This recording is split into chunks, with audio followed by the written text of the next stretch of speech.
হাত খরচের মাত্র ৫০০ টাকার জন্য মাকে হত্যা, তারপর ডিপ ফ্রিজে মরদেহ রেখে দিয়েছিল ছেলে।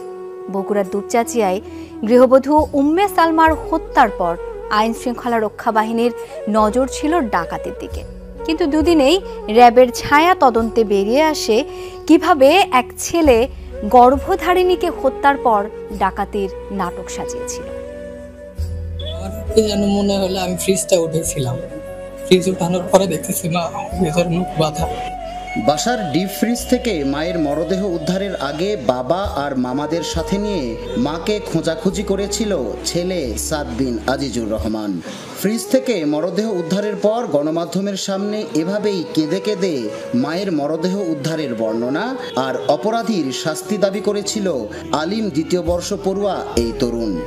আল্লাহ যেন শহীদের মর্যাদা দান করেন, মাকে জান্নাত নসিব। যারা করেছে তাদের শনাক্ত করে আইনের আওতায় আনা হোক।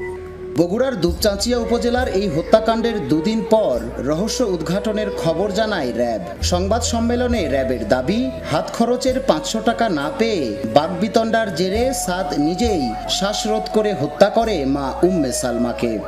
হত্যাকাণ্ডের কারণ হিসেবে সে বলে তার একটি প্রেম ঘটিত সম্পর্ক ছিল এবং তার যেই উঠতি বয়স, তার কিছু হাত খরচের বিষয় ছিল।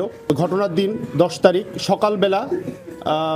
সকালে হচ্ছে এটা নিয়ে তাদের বাকবিতণ্ডা হয়। সে ঢুকে তার মাকে পিছন থেকে জাপটে ধরে হচ্ছে নাক এবং মুখ চেপে ধরে, এর ফলে শ্বাসরোধে ভদ্রমহিলা মারা যান। সাদ বিন আজিজুর রহমান স্থানীয় দারুসুন্নাহ কামিল মাদ্রাসার শিক্ষার্থী। তার বাবা ওই মাদ্রাসার উপাধ্যক্ষ। হাত খরচের টাকা নিয়ে প্রায় মায়ের সাথে সাদের বাকবিতণ্ডা হতো। জিজ্ঞাসাবাদে সাদ জানিয়েছে, মাকে হত্যার পর সে নিজেই মরদেহ ফ্রিজে লুকিয়ে রাখে। পরে বাবা এবং মামাদের মোবাইল ফোনে মায়ের নিখোঁজ হবার খবর জানায়।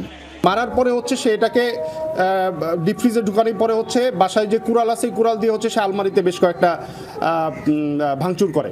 বেরোয় যাওয়ার পরে হচ্ছে সে আবার বাসায় ঢুকে হচ্ছে তার মাকে খুঁজে পাওয়া যাচ্ছে না, এবং তারপরে হচ্ছে সেই যে নাটকটা আর কি, যে আত্মীয় স্বজনকে কল দিয়ে যে আমার মাকে খুঁজে পাওয়া যাচ্ছে না, বাসায় এরকম ভাঙচুর হয়েছে, এখানে ডাকাতি হয়েছে বা ডাকাতি প্রচেষ্টা হয়েছে, এই পুরো নাটকটা হচ্ছে সে সাজায়। খুনের পরদিন জিজ্ঞাসাবাদের জন্য সাদকে আটক করেছিল র্যাব। মেহেরুল সুজন, যমুনা নিউজ।